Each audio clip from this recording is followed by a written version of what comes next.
नमस्कार साथियों, स्वागत है आपका YouTube चैनल स्मार्ट पीसीएस में। और आज हम लोग पढ़ेंगे प्रांतीय राज, जिसमें बंगाल के बारे में पढ़ेंगे। और इससे पहले हम लोगों ने प्रांतीय राज ही पढ़े थे, जिसमें छोटे छोटे राज थे, राजपूताना, अवध, जाट और केरल आदि राज्य के बारे में पढ़े थे। तो आइए हम लोग शुरू करते हैं इस वीडियो को। अगर आप इस चैनल को सब्सक्राइब नहीं किए हैं तो सब्सक्राइब जरूर कर दें। तो आइए हम लोग शुरू करते हैं बंगाल राज्य को। ठीक है, तो बंगाल का जो स्थापना होता है उसके बारे में हम लोग देखते हैं। तो बंगाल का सूबेदार फर्रुखसियर, उत्तर मुगल शासक फर्रुखसियर के समय बनाए जाते हैं कौन? मुर्शिद कुली खां। और मुर्शिद कुली खां ही अंतिम सूबेदार था, यानी कि गवर्नर था बंगाल का, जो मुगल सम्राट के द्वारा बनाया गया था। तो याद रखिएगा, मुर्शिद कुली खां ही अंतिम सूबेदार था जो मुगल सम्राट के द्वारा बनाया गया था। और मुर्शिद कुली खां ही 1717 में सूबेदार बनते हैं और उसके बाद बंगाल को स्वतंत्र राज्य की स्थापना करते हैं। ठीक है, तो मुर्शिद कुली खां स्वतंत्र राज्य की स्थापना करते हैं बंगाल को। ठीक है, उसके बाद इन्होंने राजधानी ढाका से मुर्शिदाबाद बनाते हैं। ढाका से परिवर्तन करके कहाँ बनाते हैं? मुर्शिदाबाद। और मुर्शिदाबाद भागीरथी नदी के किनारे है। ठीक है, इसे ध्यान रखिएगा। ठीक, जमींदारों के 3 विद्रोह होते हैं मुर्शिद कुली खां के समय। तो पहला कौन था? गुलाम मोहम्मद राय, उदय राय और सीताराम राय। इन तीनों ने जमींदारों के विद्रोह किए थे। ठीक है, और दूसरा होता है सुजात खां और तीसरा नजात खां। ये तीनों करते हैं। ठीक है, इस तरह से हम लोग जमींदार के 3 विद्रोह, जैसे गुलाम मोहम्मद राय, उदय राय, सीताराम राय, और सेकेंड में आ जाते हैं सुजात खां और थर्ड में आ जाते हैं नजात खां। तो इस तरह से इसे ध्यान रखिएगा। और आर्थिक गतिविधियां देखते हैं इनके समय। तो आर्थिक गतिविधियां इजारेदारी प्रथा लागू करते हैं। इजारदारी प्रथा आप समझ ही रहे हैं, जैसे कि ठेके पे देना, ऋण वसूल करने के लिए ठेका दे दिया, जैसे ऋण वसूल करो, तो इसी को इजारदारी प्रथा कहते हैं। और उत्तर मुगल शासक में कौन लागू किए थे? तो जहांदार शाही से लागू किए थे। तो इसे ध्यान रखिएगा। ठीक है, रिलेट करते रहिएगा तो याद रखने में बहुत सहूलियत होती है। उसके बाद देखें, तकावी ऋण व्यवस्था लागू किया।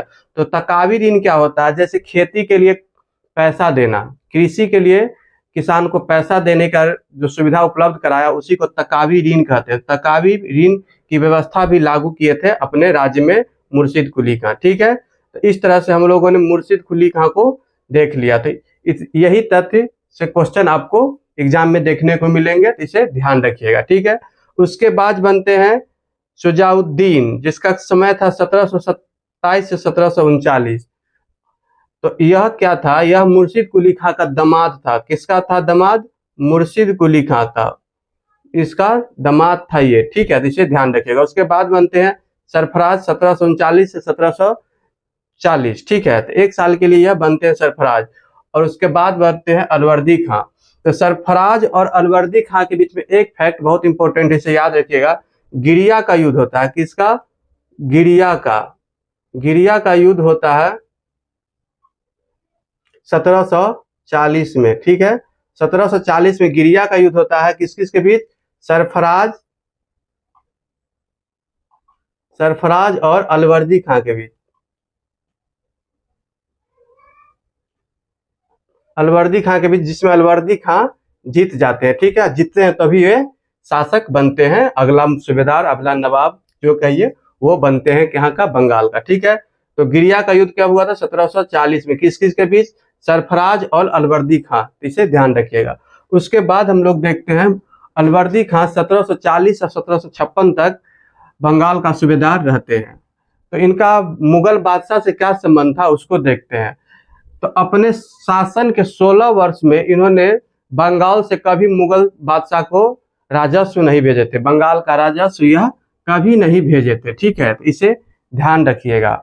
और मराठों से संबंध देखें तो 1751 में मराठा सरदार रघु जी से अलवर्दी खां का संधि होता है। ठीक है, तो रघु जी, सरदार कौन था? रघु जी, मराठा सरदार था। इनका किससे होता है? अलवर्दी खां से संधि होता है। उन्होंने मराठों को उड़ीसा प्रांत दिया। इस संधि के बाद मराठों को उड़ीसा प्रांत दे देते हैं और 12 लाख रुपया चौथ वार्षिक देना स्वीकार करते हैं। 12 लाख रुपया वार्षिक चौथ देना स्वीकार करते हैं। और यूरोपीय का संबंध था इनका। तो यूरोपियों से इनका यह संबंध था कि यूरोपियों के बारे में इन्होंने कहा था, अंग्रेज मधुमक्खी के छत्ते की तरह है, अगर इसे छेड़ा न जाए तो शहद देगी, नहीं तो ये काट काट कर मार डालेगी। तो इसे ध्यान रखिएगा कि यह कथन किसका था, तो अलवर्दी खां का था यूरोपियों के लिए कि यह मधुमक्खी के छत्ते जैसे, अगर छेड़ा न जाए तो शहद देगी, वरना ये काट काट कर मार डालेगी। ठीक है, तो इसे ध्यान रखिएगा। इस तरह से हम लोगों ने अलवर्दी खां तक देख लिए। ठीक है, तो अब हम लोग सिराजुद्दौला के बारे में पढ़ते हैं। तो सिराजुद्दौला जिसका समय था 1756 से 1757, इसी बीच ये बंगाल के नवाब रहते हैं और यह अलवर्दी खां का दामाद रहते हैं। ठीक है, तो सिराजुद्दौला क्या थे, अलवर्दी खां का दामाद थे। ठीक है, तो इसके समय में एक बहुत बड़ी घटना हुई थी, प्लासी का युद्ध, जो 23 जून 1757 को हुआ था। इसे ध्यान रखिएगा, कब हुआ था प्लासी का युद्ध, 23 जून 1757 को। तो इसके समय राजनीतिक कारण देखो, तो जैसे ही सिराजुद्दौला बंगाल का सूबेदार बनते हैं तो इनके विरुद्ध षड्यंत्र होने लगता है बंगाल में, जिसमें थी घसीटी बेगम, इनकी मौसी थी।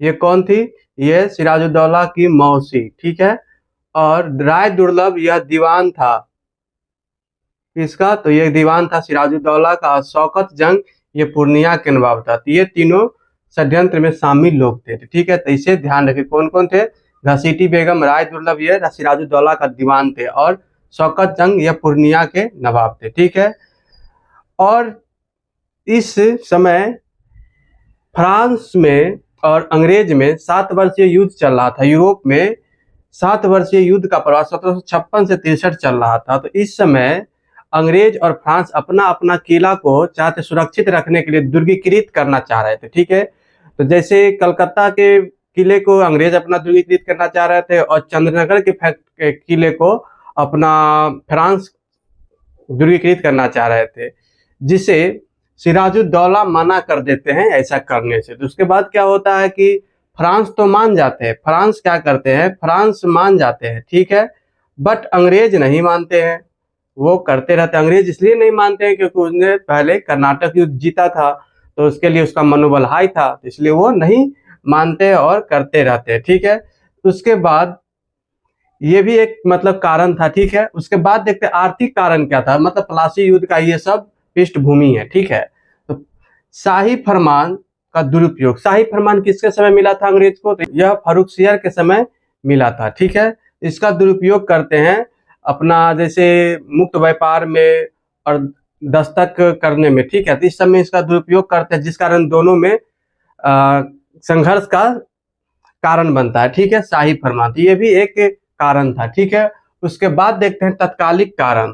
तो फोर्ट विलियम किलेबंदी से उत्पन्न तनाव। तो फोर्ट विलियम, जैसे फोर्ट विलियम को आक्रमण करके 1756 में क्या करते, सिराजुद्दौला उसको अपने कब्जा में कर लेते। तो 1756 में फोर्ट विलियम को अपना कब्जा में कर लेते कौन, सिराजुद्दौला। ठीक है, उसके बाद देखते हैं कि एक घटना होती है काल कोठरी की घटना, इसे ही कहते हैं ब्लैक होल की घटना, ब्लैक होल की घटना।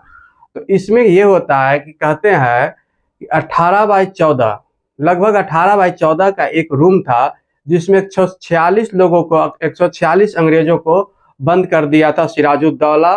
यह कौन कहते थे, यह हॉलवेल कहते हैं। कौन कहते हैं, अंग्रेज अधिकारी हॉलवेल कहते हैं, जो 1760 में कुछ दिन के लिए गवर्नर भी बना था। ठीक है, ये हॉलवेल कहता है कि सिराजुद्दौला ने एक 18/14 के रूम में 146 लोग को बंद कर दिया, और उसके बाद अगले सुबह जब खोला गया उस रूम को, तो उसमें से सिर्फ 23 लोग निकले। कितने, 23 निकले थे, जिसमें क्या होता है, एक हॉलवेल थे और 22 अन्य लोग थे। तो एक हॉलवेल और 22 अन्य लोग थे। ठीक है, तो इस तरह से कहते हैं। और ये घटना कब हुई थी, तो 22 जून 1756 को ये ब्लैक होल की घटना हुई थी। ठीक है, तो इसे ध्यान रखिएगा। और ये घटना का कोई प्रूफ नहीं मिलता है, लेकिन ये क्यों किया गया था, तो ये किया गया था अंग्रेज का एक नीति था, जिससे सिराजुद्दौला का दुष्प्रचार हो और जन समर्थन मिले अंग्रेज को। ठीक है, तो इसलिए ये किया गया था, इसका कोई साक्ष्य नहीं मिलता है। उसके बाद देखते हैं आगे की घटना ये होती है, जब फोर्ट विलियम पे सिराजुद्दौला अधिकार कर लेते, तो मद्रास के गवर्नर थे क्लाइव और वाटसन। ठीक है, तो वो दोनों यहाँ आते हैं बंगाल, और फोर्ट विलियम पे अपना कब्जा कर लेते हैं। और उसके बाद ये अपना फुल्टा द्वीप चले जाते हैं बंगाल की खाड़ी में, ठीक है। और इसी समय मनिक चंद फोर्ट विलियम के प्रभारी थे, जिन्होंने अंग्रेज के लालच में आकर जल्द ही फोर्ट विलियम को छोड़ देते हैं, ठीक है। इस तरह से इसे ध्यान रखिए, कौन थे? मनिक चंद। तो इस तरह से हम लोगों ने सिराजुद्दौला का देखा। तो एक बार हम लोग रिवीजन कर लेते हैं। जैसे षड्यंत्र में कौन कौन शामिल थी? घसीटी बेगम, राय दुर्लभ, शौकत जंग जो पूर्णिया के नवाब थे, ये घसीटी बेगम उनकी मौसी थी, और ये दीवान थे, ठीक है। 7 वर्षीय युद्ध का प्रभाव था 1756 से 63 जो यूरोप में चल रहा था फ्रांस और अंग्रेज के बीच। एक शाही फरमान का दुरुपयोग ये भी था, और तत्कालीन कारण में था फोर्ट विलियम किलेबंदी पे कब्जा। 1756 में सिराजुद्दौला ने अपना कब्जा में कर लिया था। और काल कोठरी की घटना जो हॉलवेल इसकी चर्चा करते, जिसमें क्या करते हैं 18x14 के रूम में 146 लोगों को बंद किया गया और अगले सुबह 23 लोग निकले थे, जिसमें एक हॉलवेल और 22 अन्य लोग थे, ठीक है। उसके बाद हम लोग अलीनगर की संधि देखते हैं जो 9 फरवरी 1757 को हुआ था। तो अलीनगर कलकत्ता का ही नाम दिया गया था सिराजुद्दौला को, ठीक है। तो कलकत्ता का ही दिया गया नाम था अलीनगर। तो अलीनगर की संधि का हुआ 9 फरवरी 1757 को। तो इस संधि में क्या क्या बात हुई थी तो वो देखते हैं। तो अंग्रेज को फैक्ट्री दुर्गीकृत करने का अधिकार दिया गया। तो अंग्रेज को फैक्ट्री दुर्गीकृत करने का अधिकार इस संधि में दे दिया जाता है। और नवाब को मुआवजे की रकम भी देनी पड़ती है, जो फैक्ट्री को उसने दुर्गीकृत किया था और जो क्षति पहुंचा था, इसके लिए नवाब को मुआवजा का रकम भी देना पड़ता है इस संधि के तहत। और सिक्के ढालने का अधिकार भी अब ब्रिटिश को मिल जाता है, अंग्रेज को मिल जाता है। तो ब्रिटिश को भी मतलब सिक्के ढालने का अधिकार अब मिल जाता है। तो ये संधि किसकी? सिराजुद्दौला और अंग्रेज के बीच हुआ था। तो किसके बीच? नवाब और अंग्रेज, इसको ध्यान रखिएगा, ठीक है। तो सिक्के ढालने का भी अधिकार मिल जाता है। और इसी समय चंदगिरी में जो फ्रांस का फैक्ट्री था उस पर भी अंग्रेज का अधिकार हो जाता है। इससे आप ध्यान रखिएगा इस तीनों बातों को, ठीक है। उसके बाद देखते हैं प्लासी युद्ध के पूर्व संध्या, मतलब एक दिन पहले शाम में सिराजुद्दौला के विरुद्ध षड्यंत्र में शामिल कौन कौन से लोग थे उसे देखते हैं। तो मीर जाफर सिराजुद्दौला का सेनापति का मुख्य सेनापति था, ठीक है। तो उसके प्रधान सेनापति थे, ठीक है, सिराजुद्दौला के, ठीक है। और राय दुर्लभ दीवान यानी कि वित्त विभाग देखते थे, ठीक है, वित्त विभाग देखने वाला, ठीक है। इसे भी ध्यान रखिएगा, मतलब दीवान मतलब वित्त मंत्री जिसको कह सकते हैं उसका उस समय का। अमीचंद बंगाल के धनी व्यापारी थे। जगत सेठ नाम मोहम्मद शाह रंगीला द्वारा दिया गया था। इसका मूल नाम था फतेहबंद। क्या था? फतेहबंद।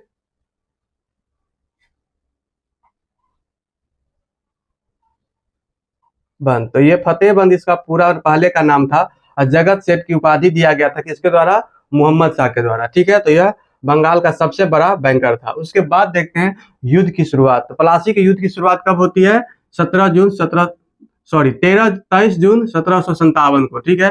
तो युद्ध की शुरुआत कब होती है? 23 जून 1757। प्लासी के युद्ध 23 जून 1757।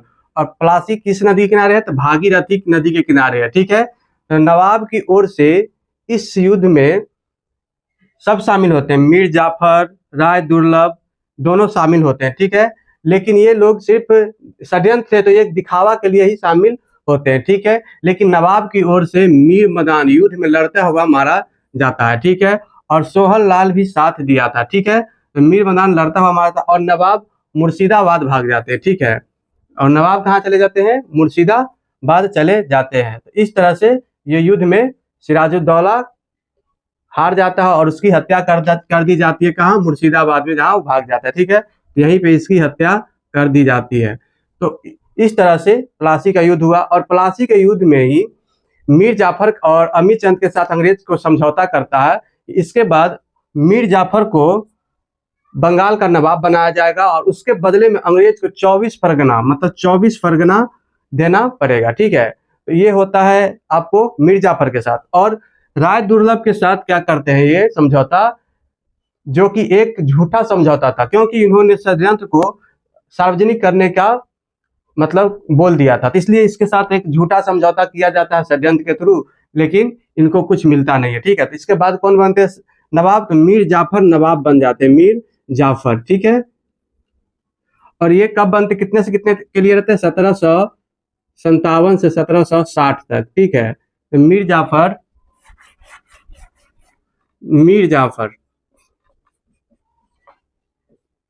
1757 से 1760 तक के लिए ये नवाब बनते हैं बंगाल के, ठीक है।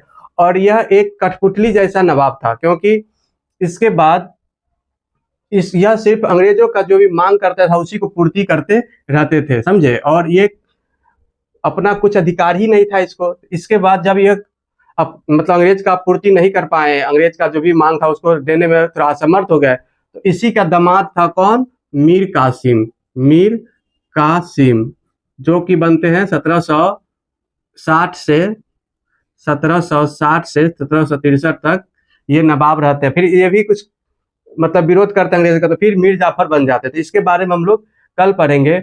और प्लासी के युद्ध के बाद एक बंगाल के कवि थे नवीन चंद्र सेन, नवीन चंद्र सेन, इसे ध्यान रखिएगा, ये कथन एग्जाम में पूछ लिया जाता है। तो नवीन चंद्र सेन, प्लासी के युद्ध के बाद भारत के लिए शाश्वत दुख की काली रात का उदय हुआ था। यह कथन कहा है किसका?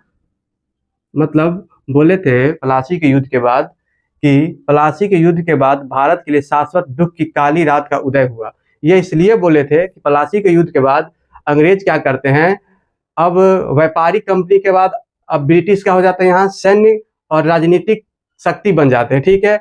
और बंगाल में जितने भी मतलब अदर यूरोपीय कंपनी का जो भी फैक्ट्री था उस सब पे अब ब्रिटिश का अधिकार हो जाता है। तो इसी चीज के लिए बोले थे प्लासी युद्ध के बाद नवीन चंद्र सेन की प्लासी युद्ध के बाद भारत के लिए शाश्वत दुख की काली रात का उदय हुआ है।